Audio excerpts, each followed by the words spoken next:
This is a download from BBC Learning English. To find out more, visit our website. 6 Minute English from bbclearningenglish.com.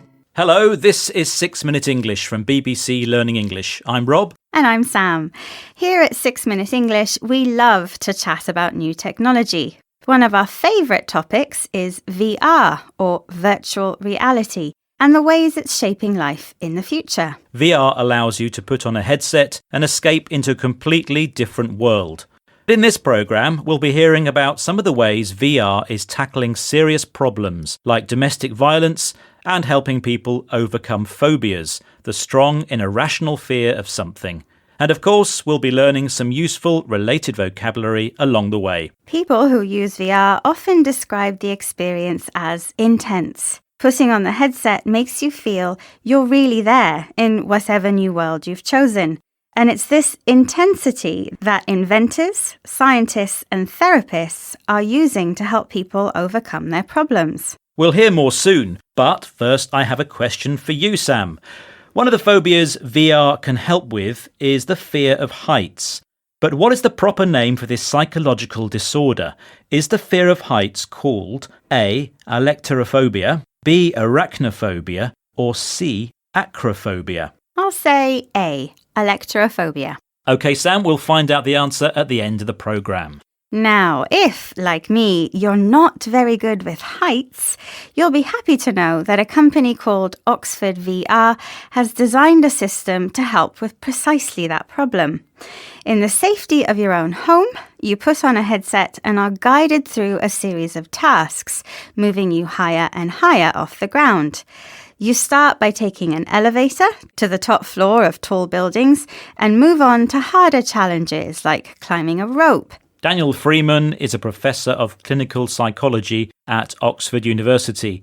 Listen as he explains how the VR experience works to BBC World Service programme People Fixing the World. Even though you're consciously aware it's a simulation, it doesn't stop all your habitual reactions to heights happening, and that's really important, and that's why it's got such a potential to be therapeutic. The art of successful therapy and what you can do really, really well in VR is enable someone to drop those defences. In VR, a person is more able to drop them because they know there's no real height there. Although the VR experience seems real, the person using it knows it's only a simulation, a pretend copy of the real thing. This gives them confidence to go higher, knowing they can't really get hurt. But although it's simulated, the experience is real enough to trick your mind into acting in its habitual way, the way it typically works. Although your brain knows you have both feet on the ground, VR is so realistic that to complete the tasks you have to drop your defences, a phrase meaning to relax and trust people by lowering the psychological barriers you have built to protect yourself. Oxford VR's Fear of Heights experience uses VR to put people into another world, but the next project we'll hear about takes things even further, putting people into someone else's body. In Barcelona, a VR simulation is being used in prisons to make men convicted of domestic violence aware of what it feels like to be in the position of their victims. The project, called Virtual Embodiment, is led by neuroscientist Mavi Sanchez-Vives of Barcelona's Institute for Biomedical Research. So in a virtual world, we can be someone different and have a first-person embodied perspective from the point of view, for example, of a different person, different gender, different age. One can go through different situations and have the experience from this totally novel perspective. Many of the prisoners lack empathy for their victims. Virtual embodiment works by giving these men the experience of abuse in the first person, from the perspective of someone who actually experiences an event in person.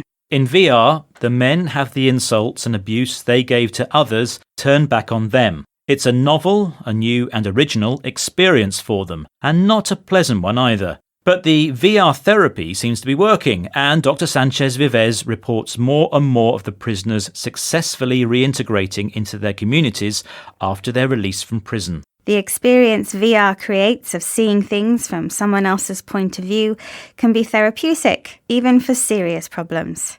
And speaking of problems, what was the answer to your question, Rob? I asked Sam whether the correct name for the fear of heights was electrophobia, arachnophobia, or acrophobia. I guessed it was electrophobia. Which was the wrong answer. Electrophobia is the fear of chickens.